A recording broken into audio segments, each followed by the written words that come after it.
Domingão de Maraca é sempre um domingo diferente, não tem jeito. Hoje é dia de Fluminense e São Paulo, é dia de Flu no Maracanã, às 6h30 da noite. A bola vai rolar pela 25ª rodada do Brasileirão. Jogo importante, como é bom olhar para a tabela e ver o Fluminense fora do Z4. Que permaneça assim até o final do Campeonato Brasileiro. Não só fora do Z4, mas também que continue subindo. E para isso tem que vencer, tem que conquistar 3 pontos. E hoje é um jogo muito importante para isso. A partir de agora, todas as informações de Fluminense e São Paulo, bora de pré-jogo.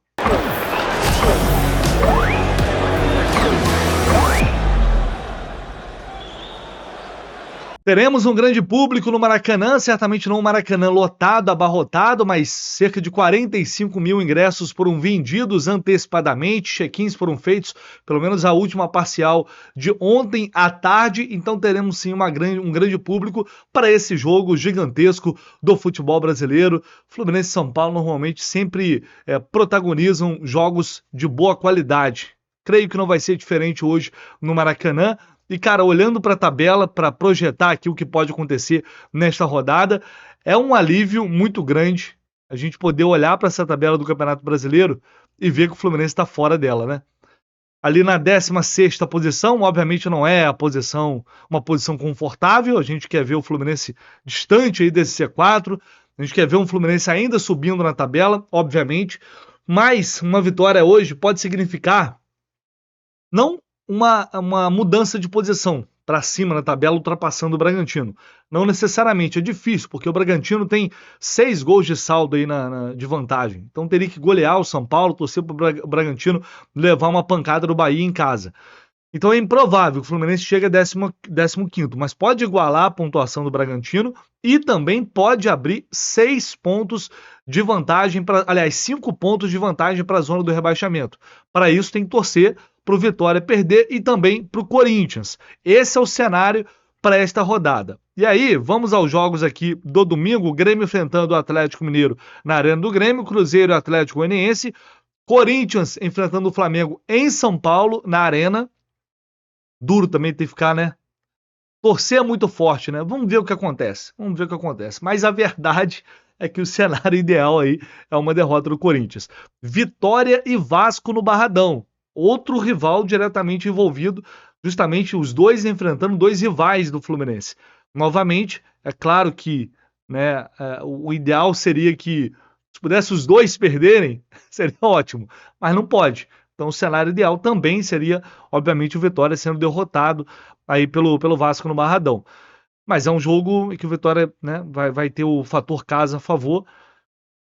Não acho que vai ser um jogo fácil para o Vasco, não, muito pelo contrário. Aí tem Fluminense, São Paulo, Bragantino e Bahia. Tomara que o Bahia consiga também vencer esse jogo. Atlético Paranaense e Palmeiras.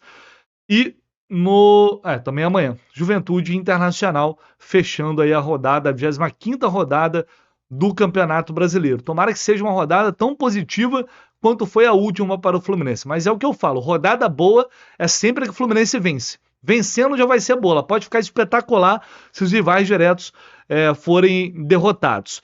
É um jogo também muito importante para consolidação de ideias, né? Para consolidação do Fluminense distante do G4 ou tentando se distanciar do Z4. Isso dá uma tranquilidade muito grande para o desenvolvimento do trabalho e também de afirmação de ideias, né? Dentro daquilo que o Mano vem propondo para o time. A gente viu coisas muito interessantes contra o Atlético Mineiro. Depois de um momento ali de instabilidade, eliminação na Copa do Brasil, jogos ruins contra Vasco e Corinthians, o Fluminense foi bem contra o Atlético, né? Talvez mais até do que um pouco além do que a gente esperava no jogo no Mineirão. Então é muito importante ter essa regularidade, sempre tentar dar um passo a mais no sentido de evolução e também de fortalecer, né, essas ideias e o que o Fluminense vem fazendo de bom em campo. Então esse é um jogo extremamente importante nesse sentido, claro, pelos 3 pontos, mas também para a gente ter mais uma prova de que o time está num caminho de crescimento dentro da temporada. Inclusive, a gente vai citar o jogo contra o Atlético. O nosso Renan Reis, Laranja Tricolor, fez uma análise de coisas boas que aconteceram contra o Atlético para mostrar como o time apresentou um bom futebol e tem condições de manter isso nas próximas rodadas. E também, já pensando em Libertadores, que é agora em setembro, né, chegar para o jogo contra o Atlético, para os confrontos contra o Atlético, numa situação tranquila no Campeonato Brasileiro, talvez realmente tranquila, sem aspas, seria espetacular, seria o mundo ideal e com foco total para disputar esse mata-mata da Libertadores e tentar chegar a uma semifinal. Então tem fatores muito relevantes e importantes para a gente torcer para que o time continue jogando bem, evoluindo, crescendo e conquistando pontos. Olhando aqui no site O Gol, vamos para o histórico do confronto entre Fluminense e São Paulo. Ultimamente, pegando aqui os últimos 12 jogos, tem sido bastante equilibrado, né? Tem 4 vitórias do Fluminense aqui, 5 vitórias do São Paulo e 3 empates. Jogo no primeiro turno terminou 2-1 para o São Paulo. A gente acompanhou aquele jogo lá, estávamos lá, a equipe do Jornada marcando presença. E a última vitória no Maracanã foi justamente 1-0 sobre o São Paulo ano passado. O Fluminense em 2019 foi a última vitória aqui no Maraca. Do resto é só flusão. Olha a bola boa, de fora da área, bateu no canto! Tá!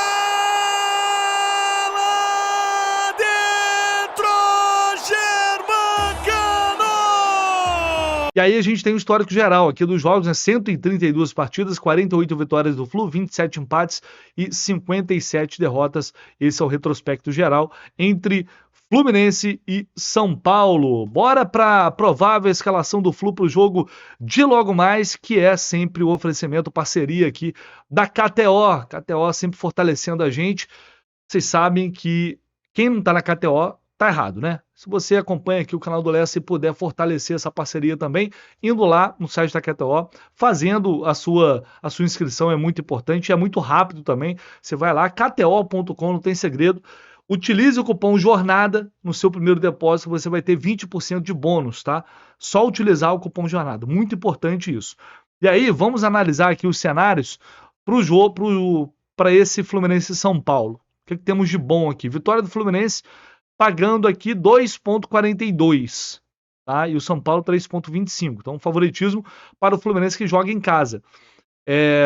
Chance dupla, o Fluminense o empate já não está pagando muito. Ambas marcam 2,16. Se você acha que o Fluminense não vai fazer gol e não vai levar gol do São Paulo, 1,66. E também tem o empate devolve a aposta, para quem fica sempre com o pé atrás, quer ter uma segurança maior, 1,62, tá? São boas opções que temos aí para esse jogo. Então vai lá na KTO, se inscreva e utilize o cupom JORNADA, vocês ajudam demais essa parceria que está fazendo a gente crescer muito. Então vamos de provável escalação, porque podemos ter novidades no jogo de hoje. Pelo menos uma novidade. Recuperados de lesão, Marcelo e Cano treinaram a semana inteira com o grupo, sem limitações. Marcelo, como eu trouxe para vocês aqui também no vídeo de ontem, aqui no canal do Lessa, inclusive deve ser titular na lateral esquerda do Fluminense. Germancano é dúvida, tá? Porque ele ainda, apesar dele ter treinado, não consegui confirmar se ele vai para o banco de reservas. É dúvida. Há uma informação do Caio Bloge que ele não irá ser relacionado. O que disseram para mim, falaram, não tem como garantir neste momento a presença dele, né? Ou seja, né, a pessoa com quem conversei não sabia se o Cano seria relacionado ou não. Tinha essa possibilidade, tem, porque ele treinou a semana inteira, ele trabalhou com o grupo a semana inteira, mas em algumas atividades ele saiu antes do término. Então, assim, ele ainda não está nas condições ideais e por isso pode ser que ele mais uma vez fique de fora e seja preparado para voltar aí após a data FIFA. Mas vamos aguardar a lista de relacionados aí do Fluminense. Departamento médico, uma boa notícia, né? Pelo menos em termos de lesão, de fato, os jogadores que tiveram problemas um pouco mais graves, o Ignacio, o Diogo Barbosa e Lelê. No mais, até o Renato Augusto, nesta semana, vinha treinando com o grupo. Então, o departamento médico não está zerado, mas pelo menos a população ali do DM diminuiu um pouco, né? Felizmente, né? Finalmente, graças a Deus, porque esse ano está realmente muito complicado em relação a isso, né? O Nonato também está voltando de lesão e a gente tem desfalque fora o nosso Martinelli. E a gente tem um desfalque, o Martinelli está fora, suspenso. Por outro lado, o Samuel Xavier volta. Então vamos projetar a partir de agora o que o técnico Mano Menezes irá fazer neste jogo contra o São Paulo. Qual será o provável time titular do Fluminense? O Fluminense deve ser escalado com Fábio, Samuel Xavier, Thiago Silva, Thiago Santos ou Felipe Melo e Marcelo na lateral esquerda. No meio de campo, já ia falar André. Ai, meu Deus do céu, cara. Bernal ganhando a vaga do André, Nonato e também Lima, mais uma dúvida aí, com Paulo Henrique Ganso, John Arias, Kevin Serna e Cauã Elias. A gente tem esse provável Fluminense desenhado. Ontem, informei para vocês aqui no vídeo de ontem, inclusive, o Marcelo treinou durante boa parte da atividade como titular. Ele vem trabalhando sem nenhum tipo de limitação. O que eu não consegui confirmar de fato, as opções do Mano em relação ao meio de campo e zaga, porque ele trabalhou com esses jogadores com mais de uma opção, com mais de uma formação. Né? Testou Lima, testou Nonato, testou Felipe Melo, testou Thiago Santos. Eu só não sei se ele chegou a testar o time novamente com 3 zagueiros, da forma como atuou contra o Atlético Mineiro, que também poderia ser uma possibilidade. Tá? Isso eu ainda não sei, não posso confirmar. Mas é fato que ontem ele não definiu, pelo menos para os jogadores, quem vai começar jogando. Tem essas possibilidades aí. E a partir disso, o que a gente pode imaginar? Vamos lá, o Marcelo está voltando de lesão. A gente sabe que ele pode estar 100%, assim, sem dor, sem nada, que é o que a gente espera. Mas ritmo de jogo vai faltar, ainda mais para um jogador que fisicamente, nesses últimos tempos, também não vinha bem. Então vamos ver como o Marcelo vai reagir à exigência do jogo, atuando como lateral. A gente sabe que o Mano pretende utilizar o Marcelo como meia, só que agora tem poucas opções na lateral. E não dá para deixar, na minha visão, o Marcelo no banco para colocar o Guga improvisado de lateral esquerdo, por mais que o Guga tenha ido bem. Aí eu já não sou muito a favor, né? Mas o time vai ter que se esforçar para compensar um déficit físico provável que o Marcelo tenha em virtude dessa ausência aí de ritmo de jogo. Né? Então, com isso, o Guga voltaria para o banco. A tendência é de que o Nonato, por característica, sai na frente do Lima para começar o jogo ao lado do Bernal, mas é outro que está voltando de lesão também e vem fazendo tratamentos constantemente ao longo dos últimos dias para se recuperar 100% e totalmente. Então, por isso, a dúvida ali em relação ao Lima, não dá para descartar o Lima. E no mais, o time não deve mudar. O Cano sendo confirmado no banco de reservas, como é a tendência, acho coerente o Mano manter o Cauã Elias, que foi importante nesses jogos enquanto o Cano esteve fora. O Cano tá voltando agora, vai voltar aos poucos, e vai ser estranho, né? De fato, vai ser estranho observar Germán Cano ali no banco de reservas. Eu não me lembro, assim, do jogo. O Cano, ele saía no segundo tempo. Esse ano foi normal. Mas ele começar no banco, ficar no banco, acho que não acontece desde 2022, quando ele chegou, começou ali no banco, depois foi aos poucos tomando seu espaço na equipe titular. Então isso também, se realmente acontecer, vai ser um pouco estranho. Mas é o time que vem jogando, é o time que vem com seus problemas, defeitos e virtudes, vem evoluindo, vem crescendo, vem demonstrando um futebol mais confiável, passando mais segurança, né, levando menos gols, um time mais organizado, mais vertical, que sempre foi o objetivo do Mano desde que ele chegou. Então que a gente possa ver hoje muita disciplina, organização, né, raça e vontade nem se fala, mas esse time vertical, esse time rápido, esse time que tem ojeriza ao gol e que quer agredir o adversário, que quer fazer os gols empurrado pela torcida do Fluminense. Então tomara que a gente veja mais uma boa versão do Fluminense de Mano nesta noite contra o São Paulo. E claro, a gente vai descobrir se há vida sem André, né? Como o time vai reagir agora sem o André, a gente vai ter uma noção melhor do peso dessa saída dele a partir de agora. E torcer para que o Bernal possa conseguir dar contra o recado. Não vai ser fácil, é um desafio muito grande para ele. Ele acabou de chegar, também ainda está entendendo tudo, tem todo um processo de adaptação. Então, tomara que ele possa. Eu torço para que ele não sinta o peso da camisa, para que ele não sinta a pressão, para que o time possa ir bem. E dessa forma ele vai ter um pouco mais de tranquilidade para desenvolver o seu jogo, que é diferente do André. São características diferentes. Não tem jeito, não adianta a gente esperar um André no Bernal. Não adianta a gente querer espelhar no Bernal o André. A gente tem que entender que o André já foi, infelizmente temos que olhar para frente, aceitar isso e tentar apoiar e observar que o Bernal vai jogar diferente, mas é um jovem, tem talento, tem capacidade e pode exercer essa função. Né? E todos vão dar respaldo para isso também.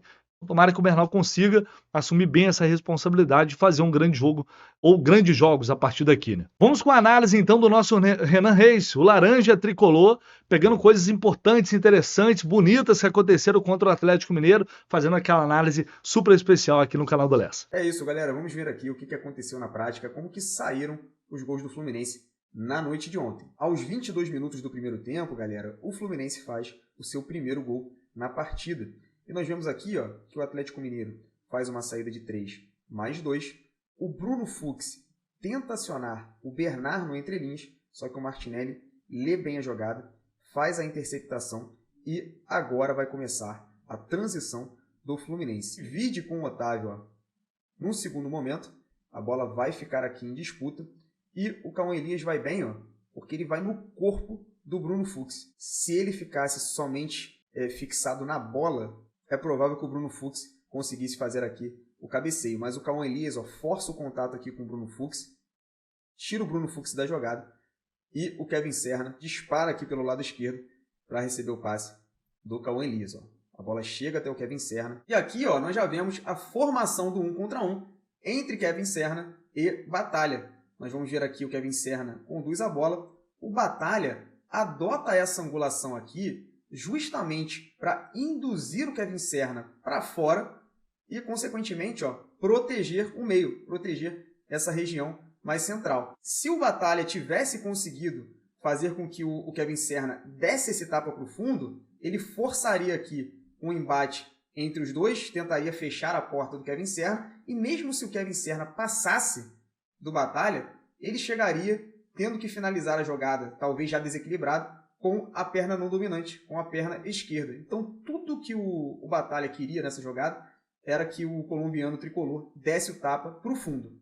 Só que o Kevin Serna, meus amigos, tinha outros planos. Então, ele já começa a partir daqui, ó, a fazer essa condução em diagonal, já ameaçando a romper para o lado direito e finalizar com a perna boa. E aqui nós vamos ver o seguinte, uma coisa muito importante no 1 contra 1, que é um engano. É muito importante que o portador da bola ele manipule o marcador.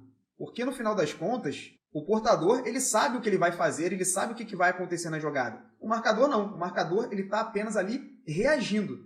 Então é muito importante a gente ver aqui o que o Serna fez, porque isso foi fundamental para o desenrolar do lance. Percebam que o Kevin Serna vai ameaçar, ó, a chutar, a finalizar para o gol. Na hora que ele faz isso, pessoal, o Batalha reage, tirando a perna direita do chão para efetuar, ó, tirou a perna direita do chão, para efetuar o bloqueio do suposto chute. O Serna não chuta, ele dá aquele biquinho no chão, e é nesse momento que as coisas começam a ficar extremamente complicadas para o Batalha, porque percebam só, assim que o Serna recolhe o chute, o Batalha apoia o pé direito no chão, e aí, pessoal, aqui ele já está em maus lençóis. Olha só como os pés do Batalha estão apoiados. As pernas até um pouco tortas, os pés muito separados, e isso daqui vai fazer com que o tempo de reação do Batalha na jogada seja um tempo maior. Ele vai ter mais dificuldade para se movimentar, consequentemente, menos velocidade para bater de frente no 1 contra 1 com o Serna. E não é só isso, né, pessoal? Ele também vai ter menos equilíbrio. E é justamente por isso que ele acaba caindo na jogada. A gente vai ver aqui, ó, que o Serna não chuta, ele ameaça novamente a fazer a finalização, não chuta de novo, e percebam que o Batalha ele já está de frente aqui para a jogada, muito mal perfilado. O Serna ameaça chutar, rompe para o lado esquerdo, e percebam como que o Batalha cai sentado, né? Porque ele já está completamente ali desequilibrado. O Serna, mesmo com a perna não dominante, ó, ele faz uma bela finalização, toca ali na saída do Everson e faz o gol do Fluminense, um verdadeiro golaço, né? Vamos ver por esse ângulo, ó, como que o Serna foi bem na jogada. Vai vir aqui o engano, ó. Ele tira a perna direita do chão e quando ele bota a perna direita no chão, ó, ele está muito mal posicionado para seguir na jogada. O Serna ameaça de novo, faz o drible e o Batalha cai sentado. Isso aqui foi realmente sensacional. O Serna foi muito bem na jogada. Faz o toque. Quase que esse zagueiro ainda consegue, ó, botar a perna ali na frente, mas a bola entra. E sai o primeiro gol da equipe do Fluminense. O segundo gol do Fluminense, pessoal, sai aos 13 minutos do segundo tempo. Nós vamos ver aqui, ó, o cruzamento do Arana. Percebam que o Thiago Santos está envolvido na jogada. O Alisson vai efetuar o cruzamento e a bola pega ali no Thiago Santos. Imediatamente todos os jogadores do Atlético já reclamam, pedindo pênalti, e o juiz da partida manda seguir, porque a bola não saiu, ela estava em jogo, então ele não poderia acionar o VAR naquele momento. A gente vai ver ó, que ele pede para o Fábio, ó, faz o sinal para o Fábio mandar a bola para frente. O Fábio vai bater aqui o... Na verdade não é nem tiro de meta, né, porque a bola estava em jogo. Ele vai dar o chutão. Tem aqui a disputa do Cauã Elias com esse atleta do Galo e é lateral para o Fluminense. Quando sair a bola, vai todo mundo ficar aqui focado na questão do VAR. E o Martinelli, ó, imediatamente ele vai lá buscar a bola. E olha só o que acontece, pessoal. O Martinelli, ele já vai quebrar o pescoço aqui, ó, e vai olhar para a direção do Arias. Então, nesse momento, ele já sabe aonde está John Arias, tá? Ele vem, olha também para o árbitro, para ver se o árbitro já tomou alguma decisão. Então, o Martinelli aqui, ele está muito ligado na jogada. E é o oposto do time do Atlético, porque está todo mundo aqui preocupado em reclamar, todo mundo vendo se o juiz vai marcar pênalti, não vai. O juiz fica ali falando com o VAR e imediatamente manda a jogada a seguir. E olha só a quantidade de jogadores do Galo próximos ao árbitro da partida. Está todo mundo próximo ali a ele. Ele pede para o Martinelli cobrar o lateral e o Martinelli imediatamente ó, bate o lateral em direção ao John Arias. John Arias vai bem ali na jogada, o Rubens não consegue interceptar a bola e ela vai sobrar ó, livre para o John Arias. E mais uma vez o Batalha é envolvido aqui numa jogada de perigo. Ele tenta chegar ali no John Arias, só que o John Arias ó, é muito habilidoso, muito inteligente. O colombiano faz o drible, ajeita a bola. E aqui ó, ele está de frente para o Everson. Vai ser muito difícil o goleiro do Galo efetuar a defesa. Não faz, né? Não faz a defesa, não tem como pegar. A finalização do John Arias ó, é perfeita, no cantinho, forte. E o colombiano mais amado do Brasil faz aí 2-0 para o Fluminense. Valeu, meu irmão. Tamo junto. Tomara que essas coisas possam acontecer novamente no jogo de hoje. Tomara. Gabriel Sá, repórter super competente da arquibancada tricolor paulista, chegando aqui com informações do São Paulo, provável escalação do tricolor paulista. Fala aí, irmão. Fala, Vitor Lessa, meus amigos do Fluminense, Gabriel Sá aqui, repórter do Arquibancada Tricolor paulista, justamente para falarmos então do clássico de tricolores este domingo no Maracanã, Fluminense e São Paulo, como chega, portanto, o lado São Paulino. São Paulo teve uma semana muito complicada pelo jogo contra o Galo, quarta-feira que teve derrota, mas também muito passando pela morte de Rua Esquerdo. Então, quinta-feira foi folga para esse elenco e alguns jogadores, né? Rafinha, Galopo, Wellington Rato, Caleri e o próprio Michel Araújo, então, viajaram para Montevidéu para o velório aí, então, de Rua Esquerdo. Michel Araújo não joga até por isso, né? Quinta-feira, então, ele esteve em Montevidéu. E aí, na sexta-feira, ele voltou, mas já voltou direto para o nascimento da sua filha aqui no Brasil. Será pai aí, Michel Araújo. Então, a gente teve aí esse momento dele e ele, portanto, não enfrenta o Fluminense este domingo. Quem tá de volta para esse elenco é Igor Lisieiro aí também, que volta de lesão, mas não deve sair jogando. A gente esboça um provável São Paulo com Rafael no gol, Rafinha na direita, a zaga Arboleda e Alan Franco, na esquerda Wellington, meio de campo Luiz Gustavo Bobadilha e Luciano, em uma ponta Lucas Moura, na outra Wellington Rato e o centroavante Jonathan Caleri. É o provável São Paulo de Zubeldia, que entra em campo buscando aí voltar a colar no G4 do Campeonato Brasileiro. É a expectativa, pelo menos, para essa partida. Domingão estarei por aí. Domingo de Maraca é diferente, a gente sabe. Que seja, então, um grande jogo. Vou deixar neutro aqui, falar que seja um grande jogo para ninguém me xingar. Mas a gente se encontra, então, no Maraca para essa partida. Tamo junto. Melhor assim, Gabriel Sá, melhor assim. Nos vemos mais tarde no Maracanã. Valeu, irmão, tamo junto. Vamos à arbitragem pra gente fechar aqui. Apita o jogo Paulo César Zanovelli da Silva, o trio de Minas Gerais, auxiliado pelo Guilherme Dias Camilo e pelo Felipe Alan Costa de Oliveira. O VAR é o Igor Júnior Benevenuto de Oliveira, também de Minas Gerais. Aqui no site Jogou, histórico do Paulo César Zanovelli. O último jogo que ele apitou, só apitou um jogo esse ano do Fluminense, a derrota pro Grêmio por 1-0. O jogo foi lá em Caxias do Sul.